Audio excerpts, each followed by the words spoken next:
and welcome to UAT Time within the United Countries special by First Ukraine. You can find us on the frequencies available on our website, firstua.com. I'm Sergey Velichanskiy. And I am Olivier Vedrine. UAT Time is dedicated to bring Ukraine and Europe closer to each other by introducing the real Ukraine to the rest of the world. In times of crisis, culture suffers first.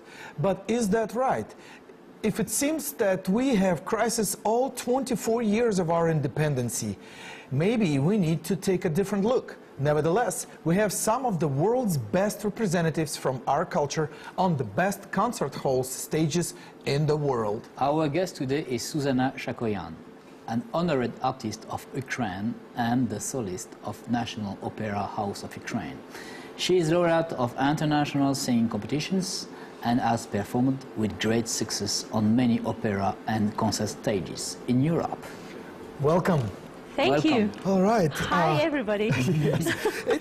It's going to be, fun because we are very much interested in what is happening right now in your career, because you have participated in some of the best opera. Let's see. Competitions, you mean? No, not competitions. You played the main part in Lucia del Lammermoor, Donizetti, Rigoletto, Verdi, Romeo and Julieta of Gounod. Romeo Juliette, pardon. Oh, no. Romeo Juliet. Voilà. Je m'appelle Serge. Yeah, Romeo Juliet. Everybody know Romeo Juliet.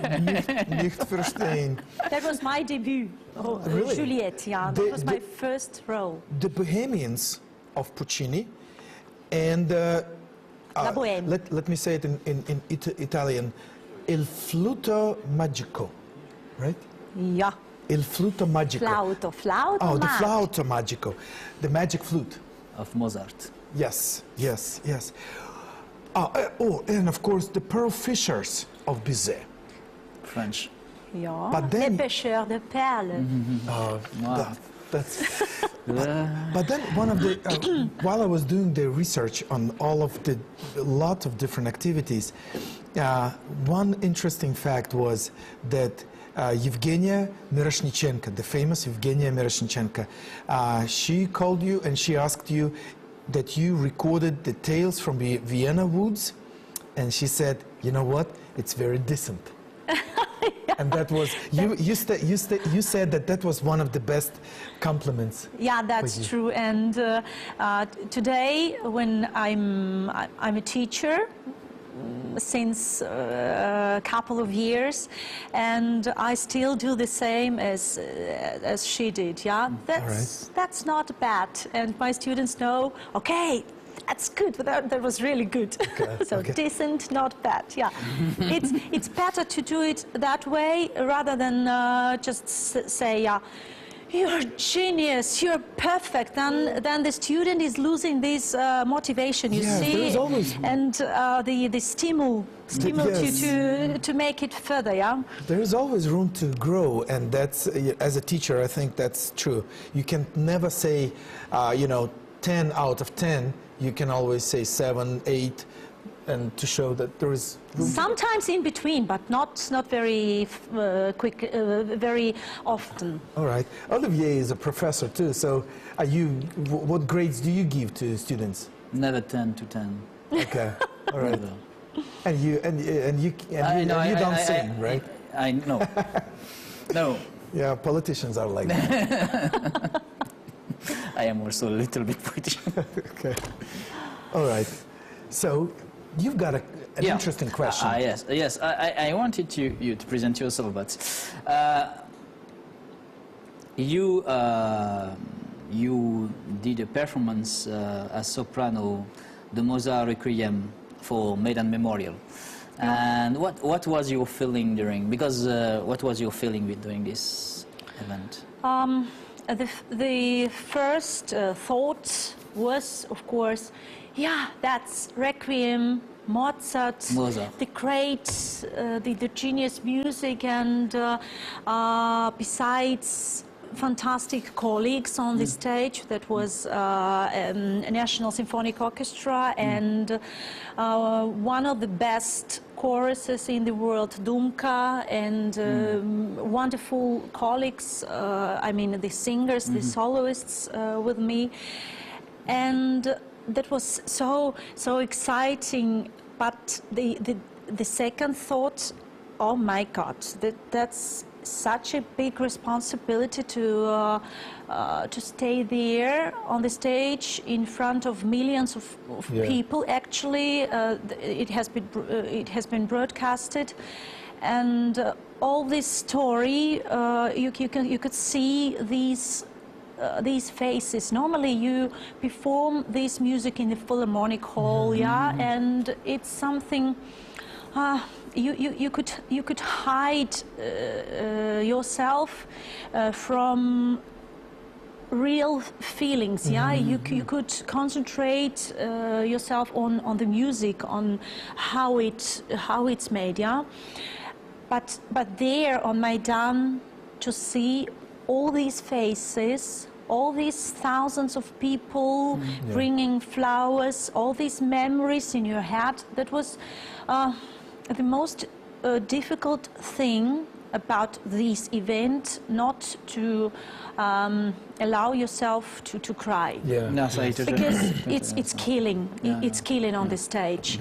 One could cry with the heart, but we are not allowed to cry, as all the people. You see, that was so exciting, and that was so high in feelings and humbling, very humbling. Usually, things like this, very. But it was, of course, it was a privilege to be chosen for this project, and I'm happy that I did it and I had it in my life. But you are also an honored artist of Ukraine. Yeah, actually. That's why they choose you, because... No, I don't think so. No? I don't think so, no. By that time, as I got this title, I already stopped dreaming about that. Because with my, Armenian name, I thought, okay, I will never get it, and suddenly this news came. I got a call. I was singing the magic flute. Oh, yeah, okay. That was 5 minutes before the performance. Magical. And I got this call, from cabinet of ministers, and they said, this is. I'm sorry, I can't speak to you. Please call me later. That was. That's a good one. That's a good one. You say that? Would you please stay on hold? Mr. President, I am busy. Thank you. I waited for this for so long. You can wait a little. That's not now. Wait. That's It's perfect. of course funny, but it's pleasant actually. It's pleasant. Actually, I know how sometimes I was the official host speaker for Euro 2012. At the stadium. I was entertaining the people. So 1 year prior to that, I got the similar call. Hello, Sergey, yes. Would you be interested to be the official host speaker in Kyiv, for the final and for all the games here? And I was like, give me 5 seconds to think. Yes! It's like, yes! So, it is. Well, I think Ukraine is a magic country in a sense, because in some ways you wait for some things, you never hope that it's going to happen, and suddenly it happens, and it's good.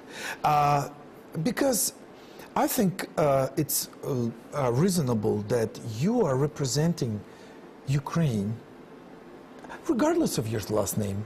Seriously, of course, you're proud to be representing Ukraine in all the international, concert halls, opera houses, and so I think it's good. It is. Yeah, but opera is can I say, the lux in art. Yeah. The top level. And for me, opera is at the top level. It's like that. And I think each diva in opera are an ambassador of a country. That's true. See Maria Callas. for example.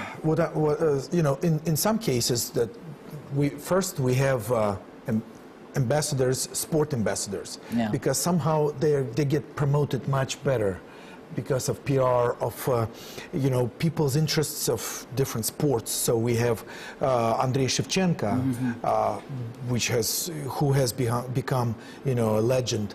We have brother Klitschko's, but unfortunately, the real heart of the culture, which we have and we can be proud of, is not that promoted, is not that well known. So somehow we need to change that. I couldn't agree more. Let's do it. But yes and no, because opera is, for me, is something like elite in art. You know, for me, you know, this is like the French cuisine and McDonald's. Yeah. If you want to understand the French cuisine, you have to be prepared to understand the French cuisine. Everybody can eat McDonald's, but not everybody can eat and understand the French cuisine. And this is also with opera. You need to go slowly to the opera. Yeah, I don't understand French cuisine. So. But eat hamburger if you want. No. Well, yeah, maybe. But for me, Pavarotti, Maria Callas, and Placido Domingo is the best one. This is more than... That's true. But Pavarotti was with his friends. They were promoting actually what they did with these concerts. Yeah, for a million auditorium. That was promotion. They did not only the performances in the theater for several thousand people, but for millions of people in stadium and so on. Yeah? In Ukraine, you don't do that, or because yes, in Europe we are doing some opera festival, open air festivals. Yeah. Well, you should cultivate it. You should bring some new audience to the theater. Yeah, through these projects. To make it as big, you first of all need to have an interest of a TV channel.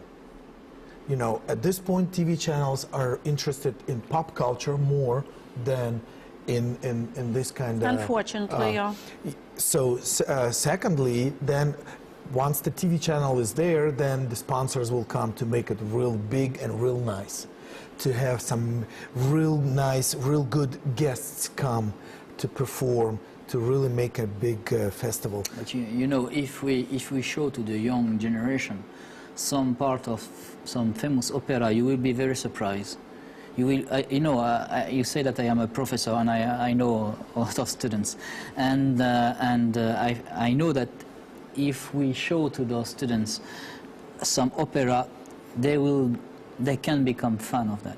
But now, you know, because of education, more and more people prefer to go to pop because it's more easy to go to pop music.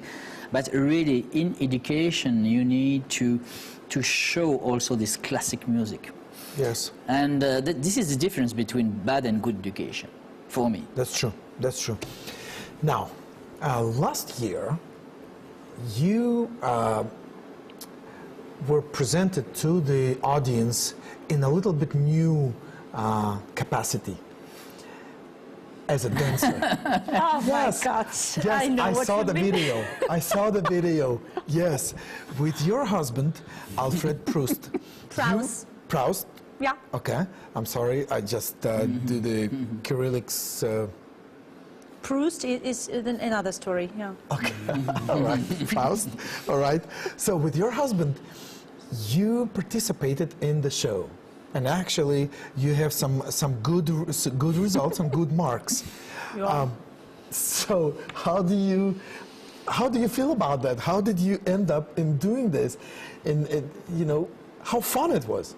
That was enormous fun. And yesterday we were recalling all these things, details about the project, and I said, I wish it could continue somehow, somewhere, but it was fun, yeah. And I love try something new in my life, because on the stage, on the opera stage, it's one story. I studied that since I was 5 years old, you know, in the school, in the music school. Yes.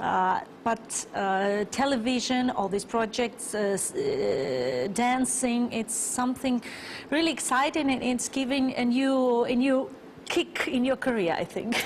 Well, actually, talking about promotion, somehow in Ukraine, in our cultural setting, we have better promotion through these kinds of projects and shows, TV shows, rather than your own, you know, your primarily what you're known primarily, because, like, yeah, a lot of people that have become famous only after the TV or dance show or something like this. That is interesting. But that's the way it works. In France also, you know, we have this dance show. Dancing with the Stars. Yeah, for we have example. that in France. This is the same. You know. No, I know, but sometimes when the new people get promoted like this, that's one thing. But we have people that are pros and divas in their own field. Now they become a little more known to the general audience. That's good. I think that's good. And I think it's good that you are not reserved to your own thing, what you do. You're open to, you know, to try out new. Yeah. But how was your husband? I think because in the interview you gave, you know, you have. Well, first of all, he's Austrian, right? Yeah. Okay. So, and he's the kind of man that to me, that he needs to have milk in the refrigerator all the time, right? You know, whole details. So, you know, we're I've done my homework. Yes. You're good in research. But because the funny is that, you know, I have a loved one, and she needs to have milk in the refrigerator, not me. So I get something familiar to you. Okay. I get in trouble every time, and there is no milk over there. But with your story, that's where, you know, stood out to me. That I thought that was funny. That is interesting. So how did he manage in the dancing in this show? How did you know, how this? What was his impression? You know, we're both Tauruses in horoscope, yes. yeah? And we are similar in some things, in accepting life as it is, in accepting all possibilities which life gives us, yeah? And then Alfred was accepting that after several weeks, because he was not sure about dancing, but the TV project as it is, he said, of course, yeah, that's great, yeah. So I can give it a try. He has more courage in these things even than I, but the man should be like that, yeah, to give the hope and energy, yeah. It recalls me a story when I produced one breakdance festival. People sometimes came to me and said, "Do you break dance?" And I said, "Well, I break when I dance." So that's, oh my God. you know, isn't that the feeling sometimes that Alfred might have felt at that time? At the beginning, it was like that, yeah. I'm sure it was tough. But he had no fear at all. I had. Okay. I had lots, but he not. But you not at all, yeah. You looked very, very good on the stage. Thank very you. comfortable, very normal, and so I think that's good. All right. Yeah, and I want to come back to art and cultural aspect. What do you think now in Ukraine about creativity, art festival? Do you think that Ukraine, you have a lot of way of thinking art, or do you think Ukraine is an artistic country? Of course. We have such an enormous potential in this area, and the country should take care, should more take care about the people who representing this country abroad, who who is bringing this culture to our people, yeah, to Ukrainians. And unfortunately, last years they show that some talented people they're leaving the country. Mm-hmm. That's a big tragedy. I think I think it is, and we're losing the generation now. Yeah. And about creativity, I would say that it's, of course, it's related somehow with the economics. Yeah? Yes, yes. The main accent now is, of course, on economics. Mm-hmm. And as soon as the country is getting stability, at this aspect, the creativity will come like that. Yeah. You see, because it's budget. It's a question of budget, of course, of political will. I understand that our politicians now, they don't have a hat for cultural projects. But if we remember the words of Winston Churchill, maybe you know that, he was signing the papers during the Second World War. About the budget of the country, of the Great Britain, and he was looking it through, and he didn't find any article about culture. And he was asking, what about culture? Why we don't have any spending on culture? And their people, his people were telling, but excuse me, sir, but this is war times. And Winston Churchill said, but if we don't have culture, this war is senseless. Yeah. See, he was a very wise politician. Very wise. That's what we should tell maybe our but politicians. that's why I ask you this question, because I think like Winston Churchill, that it will be too late in a couple of years if we don't care now. Now you have to do now. You have to organize festival. You have to organize, because for me you can win the war also with cultures, because cultures is the soul of the nation. And that's why Winston Churchill was right. And I saw your country. I went to several parts of your country, in the east, in the west, in the south, in the north. And I saw a lot of different cultural aspects. Very nice. Here people are very sense of creation. They have a lot of energy. And where is this energy now? These kind of projects, they are made only by commercials, by private entrepreneurs or something like that. Yeah. Unfortunately, and they are not shown to the masses, to the mass public. Now, I want to ask actually a couple of questions, and we have 2 minutes left, as usually. We don't have enough time when we have a fun conversation. But with your husband, you have an international cultural program, Austria, Ukraine without frontiers, without borders, without frontiers. Vienna Soirée. Yes, exactly. Okay, all right. Now, one of the projects, actually one of the biggest ones, was the Viennese Nights or Viennese Ball. Right? Vienna Soirée. Vienna Soirée. That was a part of Vienna Soirée. Okay. We made this project together. That was our first project. The second one was our son. And then we had 3 days. The first night was a concert with a... When was it? 2008. Okay.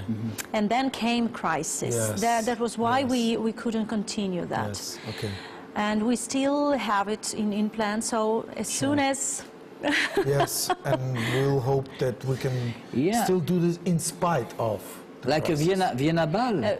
We had a concert with an Austrian tenor in the Philharmonic Hall, and the second night was a combination, so Vienna Ball with Viennese cuisine and Viennese wines. So this aspect of culture. There are a lot of pictures. So And, That's and very nice. the third night was an exhibition of an Austrian painter. And you want to do that again, or? Oh, I'd love to, but Okay, crisis, yeah. yeah. well, all the things that take place, and that brings me to another question. You have toured and traveled a lot across Europe and former Soviet Union. With all the latest events, have they influenced your agenda and your plans to perform? Specifically, I'm talking about Russia and all the nearby countries. Yeah, concerning Russia, definitely, yeah.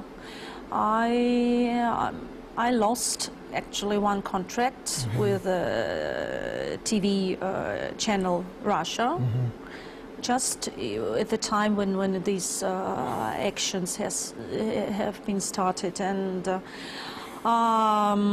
it's no pity. It's not no pity for me. Of course, it's my normal civil position. Okay. Yeah, that's normal. But I would like to compensate this lack, yeah, in my country, and I'd love to do it. Okay.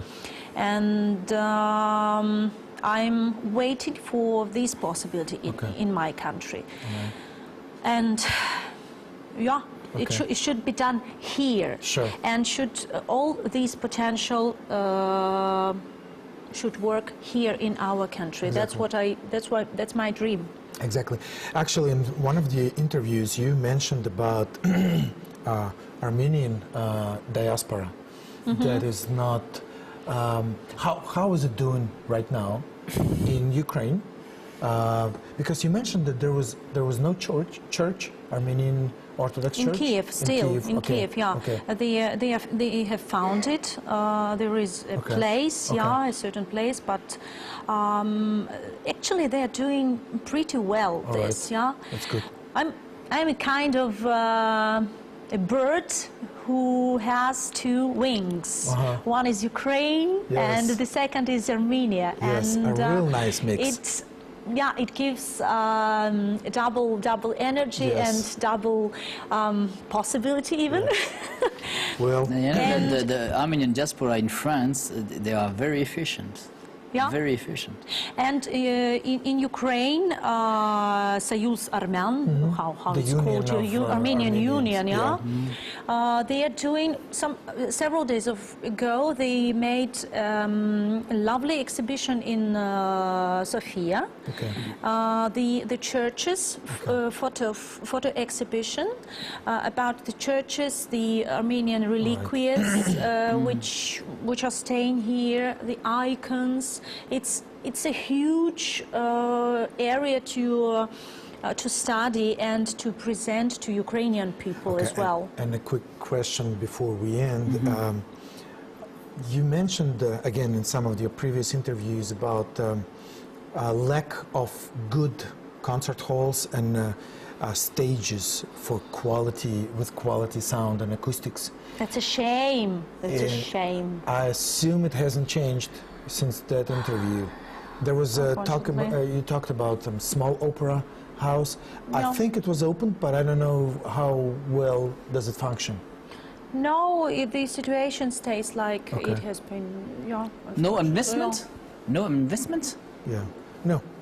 Nothing? No. Some arguing about the territorium and whom belongs the building, Yes, etc. yes. There are some issues. And where is this opera? In Kiev. In Kiev. Small opera house, yeah. I think there is a real need to have a leader. Yes. With the mind for culture. Yeah, I think that's... because that was my professor, Evgenia Miroshnichenko, who founded this theater. Yes. Yeah, you see, and when she passed away, we lost it practically. Well, we'll keep this in mind, and we'll hope interesting. that things will... Kammer opera. Yes, yes. And where is that? It's in Kiev. In Kiev? Yes, I told you already. The capital. All right, it's time for us to finish the program. Okay. Because It was United Country, UAT time by First Ukraine. Our guest was Susanna Chakhoian, an honored artist of Ukraine and the soloist of National Opera House of Ukraine. Olivier, Vedrine and Sergey Velichanskiy were working for you in the studio. Stay with us and we will show to you the real Ukraine. Thank you for being with us. Have a good day and see you soon.